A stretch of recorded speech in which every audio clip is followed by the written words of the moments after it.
This whole study thing about the future of the historic White's Ferry, it's 140 pages long. So I'm going to get to the details in a second. But first, let's go for a ride across the Potomac River. Yep, that's my kayak. Okay, let's put a clock on it. Here we go. Well, the first thing I'm noticing before I even get going is the old ferry barge here that's been dragged up on the concrete ramp out of the river since the ferry shut down last December, causing shock on both sides. Makes a huge impact on our town. Okay, we're getting out in the river now, so let's take a look at some of the highlights from this study. Getting the ferry running again will have an immediate economic impact of about $9 million on both sides of the river per year.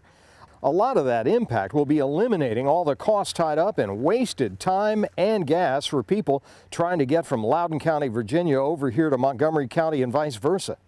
It is possible to restart this in a matter of weeks if a big legal dispute about paying the landowner on the Virginia side ever gets resolved.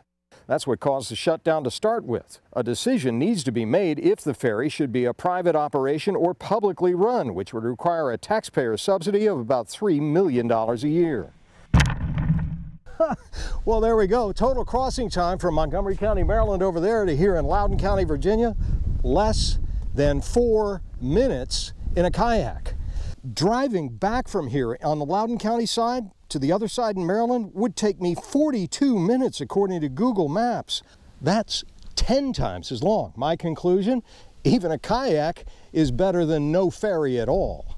I mean, they've been crossing here since 1783, one way or the other. The first challenge is to resolve the legal dispute here on this piece of property on the Virginia side. That's the dispute that shut down the ferry to start with.